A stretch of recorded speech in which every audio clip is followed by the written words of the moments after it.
When you're writing titles, you really need to know who your audience is. I tried to shorten it up. I tried to take it to the extreme. Don't do that. This is their one big desire. Almost all viral videos have these 3 click triggers. And the easiest way to do that is to you gotta just press record. I'm Jake Thomas. I help people write better YouTube titles, creator hooks. Every Monday morning, I send out 5 video ideas that did well on YouTube. They kind of break down why those did well and then how you can use those strategies for your channel. I know recently you tested 103 different YouTube videos. First, can you share what are some of those things that you found really worked? What can we do to get more views? One of the more interesting ones, I ran this test 3 different times. It was a how-to title versus a list title. And in all 3 tests, the list actually had a higher CTR.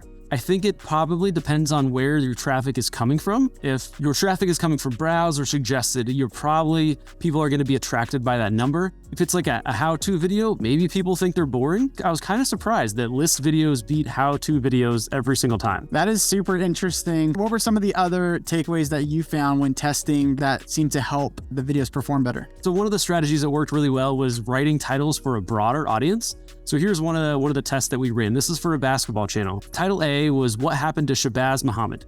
Title B was The Most Overhyped NBA Prospect. This is interesting because Shabazz Muhammad, you've got to be a pretty big NBA fan to know who he is. No offense to Shabazz. It's not like What Happened to LeBron James. Everybody knows who LeBron James is, but I felt like the title was a little bit too niche. So instead of talking about Shabazz Muhammad, we gave him a label, The Most Overhyped NBA Prospect, and that increased the CTR by 26%. One time where it did not work, the title was Sim Swapping Explained, plus how you can easily avoid it. Title B was Stop Using Text Message Verification to Log into Your Accounts. Sim swapping, I thought was a little kind of in the weeds.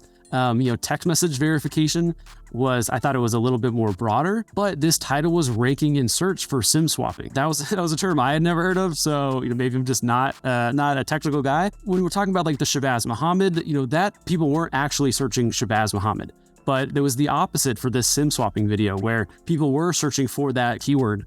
So in that case, taking the keyword out of the title decreased the CTR. So when you're writing titles, you really need to know who your audience is. Why are they on YouTube? Are they searching for something? What are they searching for? Versus are they just trying to scroll and be entertained? Yeah, a major tip for people out there is to actually title your videos before you make your video. Think about, is this for search or is my goal for YouTube to just suggest this to a bunch of people? If you are using a very specific name of a person or a specific product, it might not perform well if there's not a lot of search around it and you're wondering why you're not getting views. You still might be ranking for that search term, but there's just not enough traffic coming in. Yeah, definitely. Another strategy that I found that worked well was calling out beginners. So here's an example. The best camera for content creators in 2022 versus the best camera for beginners in 2022. The best camera for beginners increased the CTR by 26%. His audience was content creators, so I wanted to call them out specifically.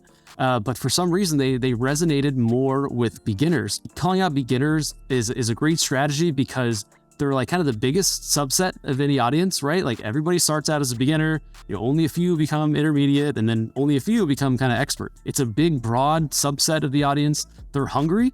They're hungry to learn. So calling out beginners is another great strategy that you can use. So another thing that worked that not a lot of people are going to love is negativity worked really well. I don't want to use negativity. I don't want to be a fear mongerer. And there are ways that you can make it a little bit less aggressive, right? You could say, my mistakes versus your mistakes, right? Here was an example of where turning up the negativity dial did well. Title A, How Billionaire Jeff Bezos Spends All His Money, right? That's pretty neutral. Dumb things that Jeff Bezos wastes his billions on. The second title, the negative title, had an increase of 36%. I love using negativity in titles. It's not for everybody, but it is a great tool to have that you can kind of use when you need it, when you want it. Using negativity is not a great way to rank in search. This would definitely want to be something that you want to pair with a title that you're trying to go viral, right? Trying to reach as big of an audience as possible. Negativity is just one that often works well. I really love that. And what's cool about your book, the 103 A/B tests that you did inside of that book, you break down which ones performed well, which ones, didn't perform well. And the best part is it's only $7 and you get a ton of titles that are going to help you get more views on YouTube. So check the link in the description. Well, a couple other things that we saw, some power words. So the word habit, people just love habit. So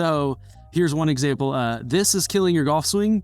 versus this habit is killing your golf swing. It just throwing in the word habit increased the CTR by 10%. I think that people love habits because they're so tangible, right? Like you can just, like everybody knows exactly what a habit is. You know, one of the best books was James Clear's book, Atomic Habits. So it was like the best-selling book on all of Amazon recently, and almost any channel can use habits. Another kind of power phrase was using like the word change. So either like change forever or like change my life. This is the key to awesome photos versus this will change the way you take photos forever. And that increased the CTR by 9%. Those could be some easy wins that you can just kind of plug into your titles. One of the cool things that I love about Mr. Beast is when people are asking questions about how to hack the algorithm, oftentimes he just tells people to replace the word algorithm with audience. And when it comes to understanding your audience, you need to understand what makes them actually click. I know you have looked at thousands of YouTube titles, but what have you found to be like the top click triggers that really typically are bringing in the most amount of views? Yeah, so there are 3 click triggers. Almost all viral videos have these 3 click triggers. They're curiosity,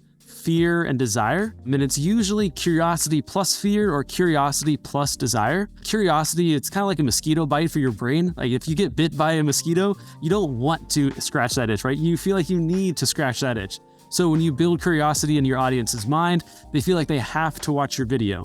And the easiest way to do that is to just use the word this, but not specify what this is. So here's an example. 6 ways to create remarkable photos versus I stopped taking boring photos once I learned this. You know, once I learned this, like you read that title and say, oh, like, what is it? Like, what did he learn? And that second title increased the CTR by 29%. And then when you pair that up with their desire, with like their hopes, their dreams, they have no choice but to click. They definitely want to know how to achieve all their dreams. And then also if you pair curiosity up with fear, they want to avoid their mistakes. They want to avoid regrets, but pairing up curiosity and fear and curiosity and desire is the best way to write YouTube titles. Wow. That's really cool. And that's one of the things that we've been experimenting with on Think Media. And so we're always trying to find the balance too of like, when do we need to be kind of vague so that we can actually get the click? And a lot of people feel like this is clickbait, but at the end of the day, what I love to tell people is the chocolate covered carrot. You need to show them the sweet stuff, because if no one clicks on your video, no one's actually going to get into the good stuff that you have to say